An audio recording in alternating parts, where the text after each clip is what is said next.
है कि उस दौर को इस दौर को कंपेयर नहीं किया जा सकता, ना ही खान साहब की जात को इन लोगों की जात के साथ कंपेयर किया जा सकता है। थोड़ा सा आगे बढ़ते हैं, क्योंकि पाकिस्तान तहरीक इंसाफ जाहिर सी बात है इस वक्त क्राइसिस में आपकी जमात, जो डिसीजन मेकिंग है उसकी जो पूरे भी फ्रैगमेंटेड है, ये हमें नजर आता है। 2-3 दफा हमने देखा कि ऐसा हुआ। खासतौर पर अगर हम दिखाएं कि गुज़श्ता 2 दिन पहले 48 घंटे पहले एक प्रेस कॉन्फ्रेंस हुई, बैरिस्टर अली गौहर साहब जो थे उनका मौकफ उसमें डिफरेंट था, जिसमें उन्होंने कहा कि अदलिया के ऊपर उन्हें एतमाद है। फिर सडनली कहीं से शेर अफजल मरवत साहब आए, उन्होंने अलहदा से प्रेस कॉन्फ्रेंस कर दी, मना करने के बावजूद वो प्रेस कॉन्फ्रेंस हुई, उस पर उन्होंने आला अदलिया के जो किरदार के ऊपर सवाल खड़े किए। सो जरा दोनों पहलू सुनिए और इसके बाद फिर गुफ्तगू करते हैं।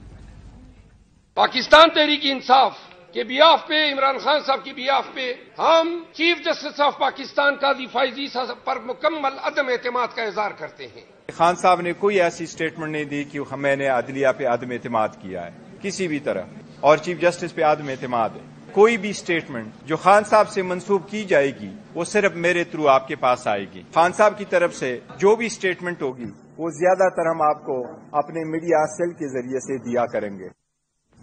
उस वक्त हमने देखा कि डिफरेंस ओपिनियन हुआ, लेकिन बाद में एक प्रेस रिलीज आई जिसमें कहा गया कि जो बैरिस्टर गौहर साहब की ईमा से स्टेटमेंट होगी उसी को फाइनल समझा जाएगा। लेकिन ये पहली मर्तबा नहीं हुआ। एक और केस था जहां पे लाहौर हाई कोर्ट में पिटीशन डाली हुई थी उमैर नियाजी साहब ने। जब उसका नतीजा आया उसके बाद पता चला कि इलेक्शंस के ब्यूरोक्रेसी के तले करवाने के फैसले को रिव्यू करना चाहिए, तो उस वक्त भी पीटीआई के जो वुकला थे उनको मालूम नहीं था ये पिटीशन दायर हुई है, इसके जो किसने ऑथराइज की, ये कहां से हुआ। सो अली जफर साहब का जो ये रिएक्शन था जब ये पिटीशन के नतीजा आया, ये भी जरा देखिए।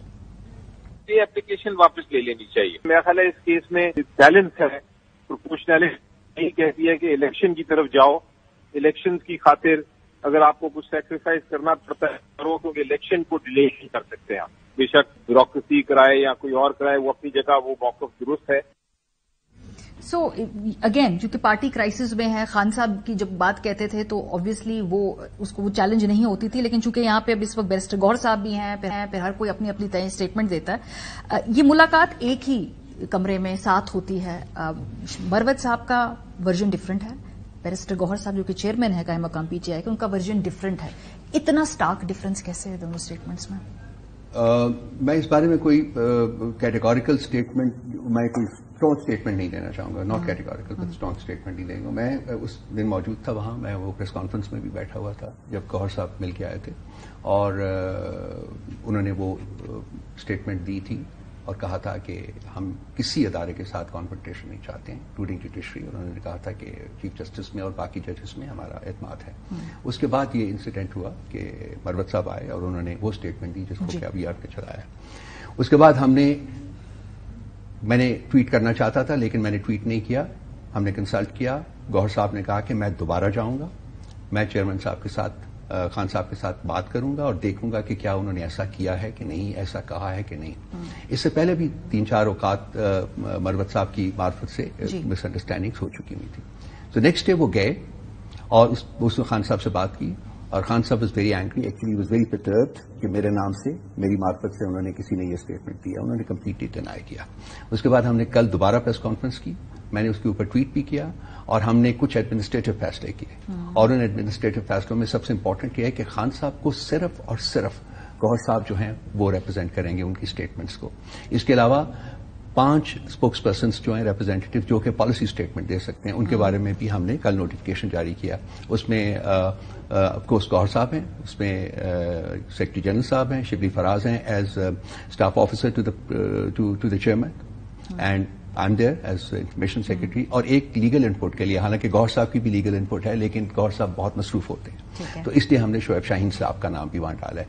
सो आइंदा से जो पॉलिसी स्टेटमेंट्स हैं वो इन 5 अशखास तक कन्फाइंड होंगी, और खान साहब की जो स्टेटमेंट है कि वो क्या कहते हैं, क्या कम्युनिकेट करना चाहते हैं, आवाम को मैसेज देना चाहते हैं, वो सिर्फ और सिर्फ गौहर साहब जो है। लेकिन मरवत साहब तो आपके जो चेयरमैन जो है बानी है उनको तो मिसकोट कर रहे हैं, तो बिल्कुल हमने किया है जी, उसको स्पोक्स पर्सन की ओहदे से हटा दिया, वो नहीं है अब सीनियर वाइस प्रेसिडेंट भी वो नहीं है। मैं आपके शायद ट्वीट नहीं पढ़ा, नहीं मैंने देखा है उसको, और वो नहीं है।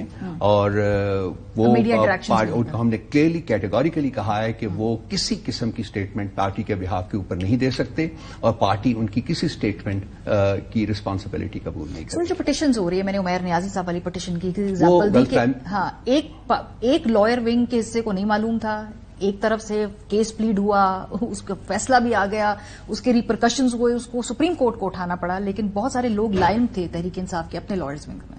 182 کیسز ہیں اس وقت، درجنوں لائرز ہمارے جو ہیں وہ کام کر رہے ہیں، ایک وقت میں سملٹینیسلی ہیئرنگز ہو رہی ہیں. مس انڈرسٹینڈنگ ہو سکتی ہے، لیک آف کمیونیکیشن ہو سکتی ہے. اس میں کیس جو ہے وہ کسی انٹینٹ کا نہیں ہے.